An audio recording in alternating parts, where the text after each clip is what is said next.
not even in your jurisdiction anymore. 6 words from a municipal police officer to a sitting elected constable, spoken calmly into a body camera microphone while that constable demanded backup from county dispatch. That sentence is the entire case file. Everything else is just the evidence trail proving it true. Picture a 6-point star, the official symbol of an Arkansas constable's authority, stitched onto a uniform shirt that was supposed to identify him to the public. Now picture that same star nowhere in sight, replaced by a dirty t-shirt, a pair of jeans, and an unmarked pickup truck with lights bolted on like an afterthought. That image, a badge of office with nothing behind it, is the visual key to this entire story. Before we go deeper into what the documents and the body cam actually show, make sure you're subscribed to Police Misconduct Case, because we don't just cover the story, we follow the evidence. On September 17, 2025, William Hamilton, an elected township constable for Jefferson County, Arkansas, attempted to initiate a traffic stop near the town of Sherrill.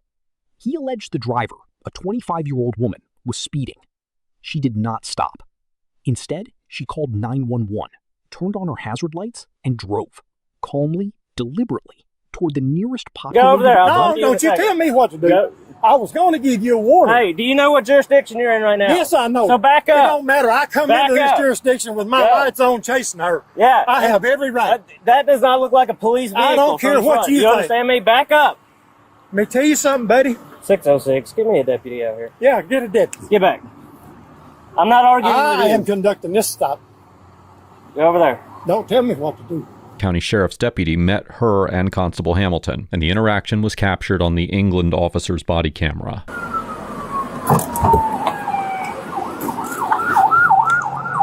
Hey! No.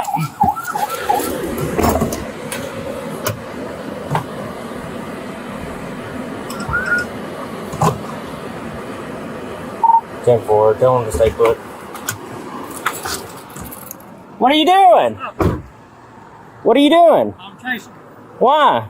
No, she come through. Sure, running 50 miles an hour. She's running 85 Okay, miles an who hour. are you? I'm Who a are you? constable, Jefferson County constable. Okay. Hold She on. run a stop sign What right down here. unfolded next was captured in full on an England Police Department body camera, and it is now the basis for a resignation letter, a community backlash, and a legal question that every Arkansas peace officer should be forced to sit with. Let's start with the law, because the law is not on Hamilton's side the way he seemed to believe it was. Arkansas Code Section 14-14-1314 doesn't leave uniform requirements to interpretation. A constable performing official duties must wear a shirt bearing a constable identification patch on the left shoulder, an American flag on the right shoulder, a name tag, and a 6-point star reading Arkansas Constable. Tan pants. Specific. Mandatory. Hamilton wore none of it. The same code section requires his vehicle to be marked with that same 6-point star and clear identifying language. His truck had decals, but by his own admission on camera, even he conceded they weren't easy to see. So when the driver looked in her mirror and saw an older pickup truck, no uniform, and a man she had never been trained to recognize as law enforcement, her fear wasn't irrational. It was the predictable, foreseeable result of Hamilton's own non-compliance with the statute that exists specifically to prevent this exact scenario. Several times. You run 80 miles an hour coming up Highway 15. You run this stop sign light right down here. I was scared. You're not in a police car. That is a police vehicle. You're not in a uniform. How do I know that? I was There's so intending- much going on out here. How do I know that? Don't holler. Here, do me a favor. Just back up, back up. You're in my town now. I You're don't- going to back up when I tell you to No, back don't up. Do you start, understand buddy. me? Don't start. Back up. I'm You need to chill conducting out. this. You need to chill out. Just go over there. I'll talk No, to you in a don't you second. tell me what to do. Go. I was going to give you a warning. Hey, do you know what jurisdiction you're in right now? Yes, I know. So back It up. don't matter. I come Back into this up. The jurisdiction. moral center of this story locks into place. A badge means nothing if no one can see it. Hold on to that phrase, because it's going to come back. Now, to be fair to Hamilton, the underlying legal authority he was relying on isn't fictional. Arkansas does recognize what's known as the Fresh Pursuit Doctrine, codified in Section 16-81-301. If an officer personally observes a violation within their jurisdiction and pursues the vehicle without unreasonable delay, that pursuit can lawfully extend beyond the officer's normal territorial boundary. The 1992 case of Brown v. State affirmed exactly this principle. Continuous pursuit following an in-presence offense can justify an out-of-jurisdiction stop. On paper, if everything Hamilton claimed was true, an 80-mile-an-hour run through a stop sign, immediate and continuous pursuit, he may have had the legal right to follow her into England. The statute was never the problem. Hamilton was the problem. Because here's the irony explosion at the center of this case. A man legally empowered to enforce the law spent the next 20 minutes demonstrating in real time. She has been nothing but trouble. She pulled away from a traffic stop. Okay, and I'll figure that out in a second. Right now, you're in my town, okay? So you're going to chill out. You're not even in your jurisdiction anymore. You didn't call in. I was out of my jurisdiction. Did you call in a stop? Did you let county know that you were coming? No. No, exactly. So I don't know any of this is true. Well, you can sit back and wait. What you want to do? You understand? Go. Yeah, so like I said, we're just relax, okay? Because, I mean, if I was you, I wouldn't have believed it was it.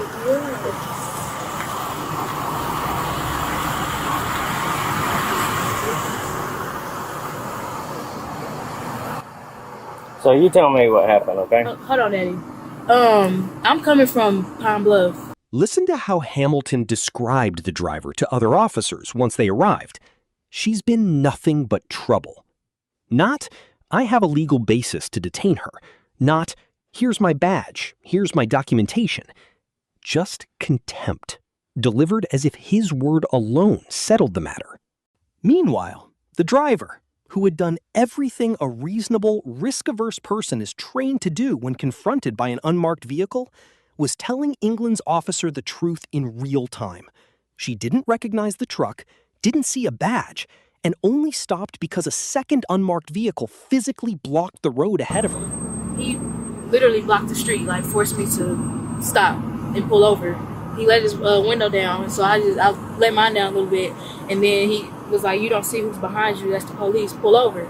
And I'm like, "Whatever." So, but I have no choice but to pull over because he's blocking the street. And then he gets out the car. See, you got a blue light on there. It's clearly visible. Yep, no doubt. But I asked her, why didn't she pull over? You gotta think about history in the state of Arkansas with people in unmarked vehicles pulling people over. Yeah, if I'd have done that, I wouldn't even have had my badge on. I wouldn't have identified myself. This is the ticking clock question this story actually hinges on. What happens when the system designed to let citizens verify a stranger's authority fails, and the stranger has the power to arrest you anyway? That's not a hypothetical. That's the 20 minutes this driver lived through, alone, in a vehicle, with a man insisting his authority should be self-evident, even though state law required him to make it visible, and he hadn't. The England and Lonoke County officers who arrived didn't take Hamilton's word for any of it. They ran his plate through dispatch. They radioed back and forth to confirm his identity as a Jefferson County constable before treating his claims as fact. One officer can be heard telling the driver plainly, "I would have left too." Another radioed in that the vehicle behind her had blue lights, but, quote, "doesn't look like no police vehicle." She wasn't fleeing law enforcement. She was navigating a situation that looked, by every visible indicator, like exactly the kind of impersonation scenario Arkansas residents have been warned about for years. What happened is he's going to write her a citation. Whatever happened. I think he said she ran a stop sign or something. All right, so now listen, the citation is to come to court and fight it, okay? Right? That's a summons to appear. Under no circumstances is anything else going to happen, I promise you, okay? He will go to jail before you will, okay? Because he was causing a scene out here. That's like I told you, A badge means nothing if no one can see it. That's twice now. Remember it.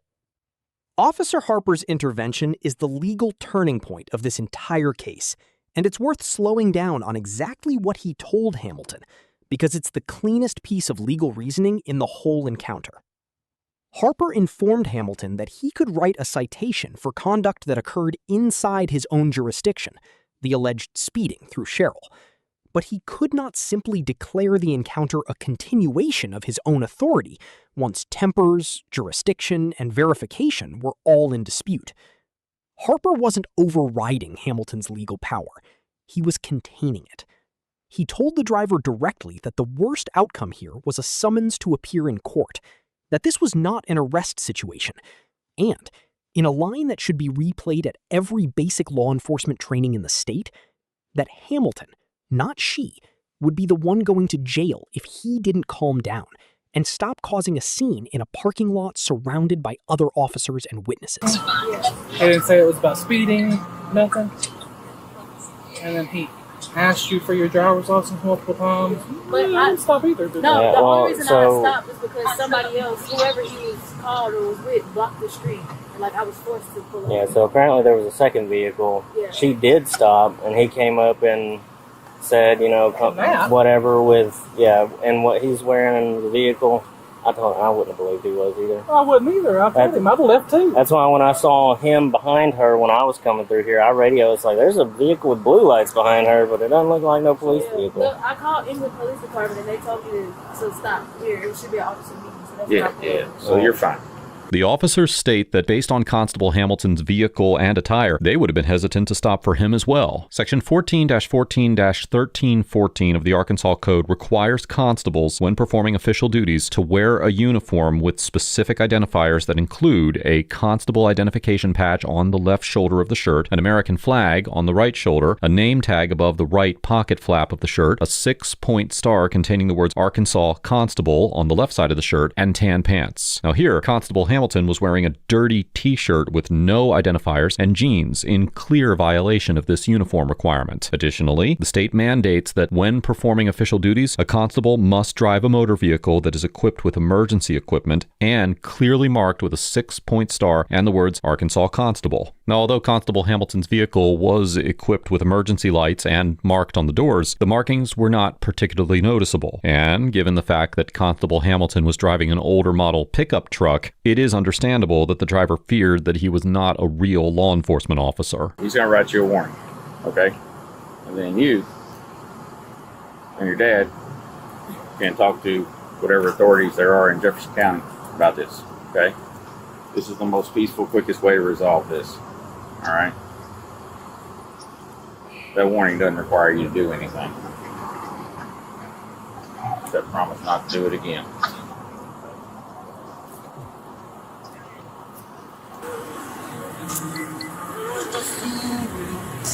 What's up? He's out of control. You just need to go on down the road. You going to Scott? Is that where you live? All right. We got all your information for witnesses. I got her. Yeah, we just need your phone number and all that. Yeah. I'll grab that from you real quick. I already scanned that. Nice lady and not some other England resident out here. Here, I already scanned that with my thing. So, what's your phone number?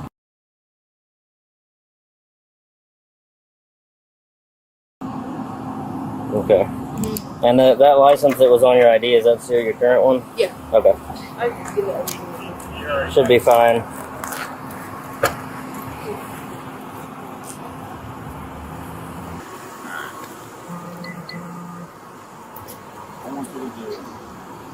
That's not a small thing to say to a fellow officer of the law. That's a peace officer telling another peace officer on camera that his conduct, not the citizens, was the actual problem. Let's talk about what happened after the cameras kept rolling, because the documentary record doesn't end with the citation. The Bodycam captured Hamilton nearly driving into a roadside ditch while trying to follow the driver into the Dollar General parking lot, a detail one of the responding officers flagged immediately, asking him point blank, "What are you doing?" It's a small moment. It's also exactly the kind of detail that turns a contested legal question into an obvious pattern of conduct problem. This wasn't one bad decision under stress. It was a sequence of decisions. Unmarked vehicle, no uniform, aggressive posturing, nearly losing control of his truck, that consistently put public safety behind personal forceful authority. dominance, and persisted with a confrontational manner that ultimately had to be physically checked and managed by the England and Lonoke County officers. Even though Constable Hamilton likely had the legal authority to continue the stop beyond township lines, he exercised poor discretion by doing so for a minor traffic offense and responding with a disproportionate level of anger and intensity. Constable Hamilton seemed unable to see past his own emotions to understand why the driver acted in the reasonable way that she did, and showed no remorse for the terror that he caused her with his pursuit. The England and Lonoke County officers get an A for rapidly stabilizing a confused and potentially dangerous stop by taking calm command of the scene, treating the legitimacy concern as a safety problem to be verified rather than a challenge to be punished, and enforcing clear boundaries on Constable Hamilton's conduct while keeping the interaction focused on a safe, orderly resolution. From the moment that they arrived, the officers prioritized control and de-escalation over ego, and communicated in a measured, professional way that reduced the risk of the encounter They verified before they trusted. They protected the driver from being pressured into compliance before the facts were established. And they drew a hard line with one of their own when his conduct became the actual safety risk in the parking lot. And the driver, the person with the least power in this entire interaction, did exactly what she should have. She didn't refuse to stop. She didn't flee in any meaningful legal sense. She called 911, turned on her hazards, and drove to a lit, populated, public location specifically so that any stop would happen in front of witnesses and trained officers. That is not evasion. That is a citizen using the tools available to her to verify a stranger's authority in a state where police impersonation is a documented, well-known risk. A badge means nothing if no one can see it. And she acted accordingly, 3 times proven by every officer who backed her judgment once they arrived. This is what real verification looks like. Not taking a badge at face value, but treating the public's hesitation as a legitimate safety concern instead of an insult to be punished. Wow.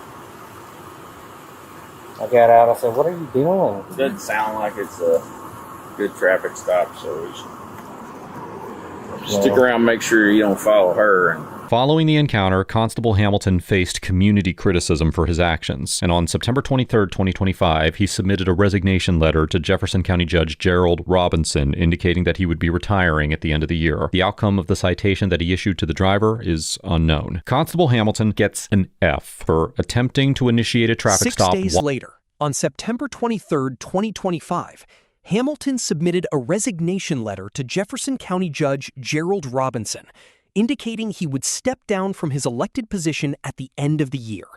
No trial, no formal disciplinary hearing on the record, just a quiet exit after a body camera video made the gap between his claimed authority and his visible authority impossible to ignore.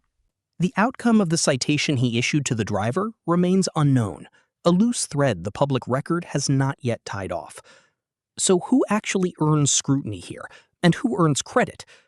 Hamilton had the underlying legal right, under the fresh pursuit doctrine, to follow a vehicle beyond his township line if the offense occurred in his presence and the pursuit was continuous. That much the law likely supports. But legal authority and good judgment are not the same thing, and Hamilton conflated them for 20 minutes on camera. He violated the state's own uniform and vehicle marking statute, then treated a stranger's fear of an unmarked vehicle as personal disrespect, rather than a foreseeable consequence of his own noncompliance. He escalated with other sworn officers instead of cooperating with their verification process, the exact process designed to protect both him and the public. The England and Lonoke County officers, by contrast, did something simple and increasingly rare.